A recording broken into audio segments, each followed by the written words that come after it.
Just, Jude, you have 15 minutes na lang. Sa kay Chef Stefan, yung plating niya, parang plain siya na pa-straight lang. So, sabi ko, gawan ko siya ng kakaibang plating.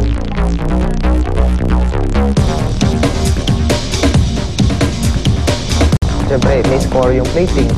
So, mas maganda yun, may originality ka.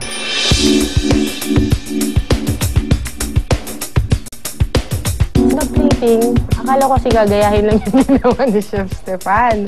So, hindi ko alam na parang make your own plate. Time. 5, 4, 3, 2, 1. Hands up.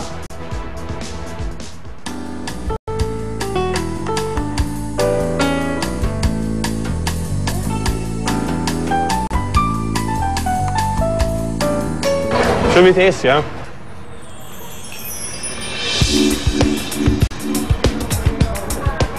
Carrots looking soft, yeah.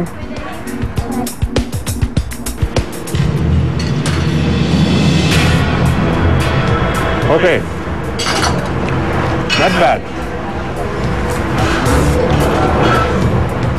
Quite good, yeah. First time that we have to prepare the dish, Yeah. but he made it. You made it, yeah? Somehow. Presentation is nice. The duck is not overcooked, it's nice. The potato muslin a little bit, Too much butter.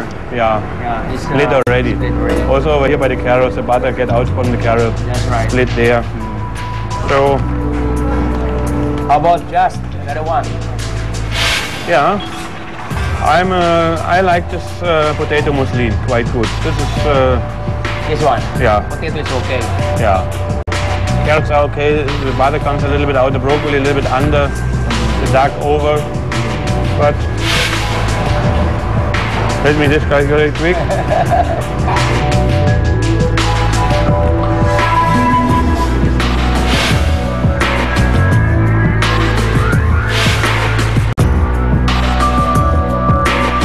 Oops, pasok.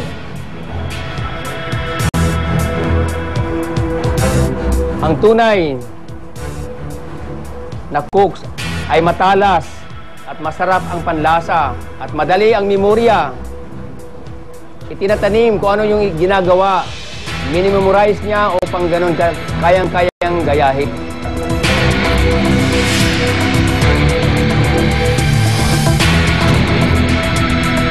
Good. Congratulations. At ikaw ang nanalo sa showdown na ito. Siyempre, happy talaga ako kasi, wow, nagawa ko rin. Kasi palagi ako sa Smart Challenge, Price Challenge. Pero minsan, nagta-top 2 lang. Minsan, ganun. Parang doon lang palagi. Thank you, Chef. Thank you, Chef. Thank you, Chef. Thank you. May sabi sa akin ni Chef Boy, sabi niya, bukas na umaga mayroon kang surprise doon sa Kasapura. Hindi ko talaga alam. Pero syempre happy ako kasi siguro sabi ko maganda yung price up bibigay sa akin. Kinaumagahan, dumating na ang prize ni Jude.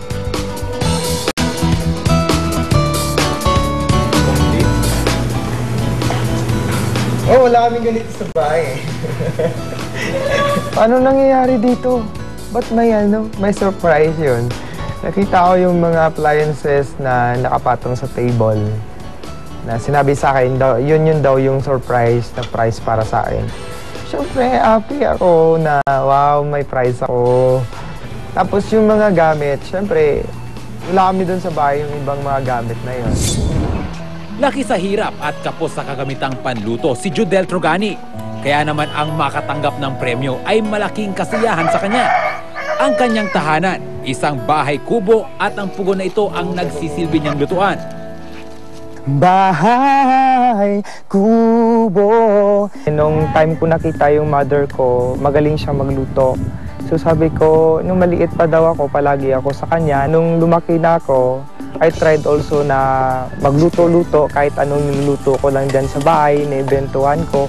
Okay na, ready na po yung niluto nating chicken with basil leaves.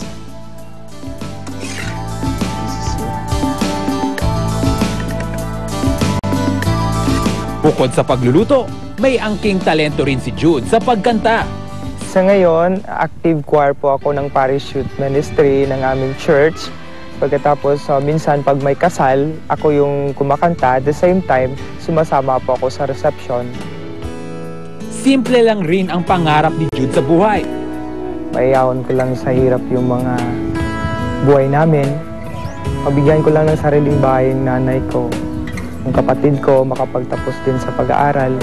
Kasi meron pa akong kapatid na hindi nakatapos ng pag-aaral. At the same time, yun, peaceful life lang, simple living lang po talaga.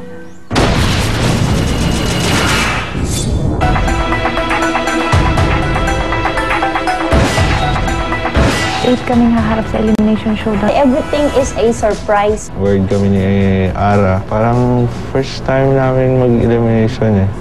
Dito na ang Heavyweights of May, ang #1 drama in Korea.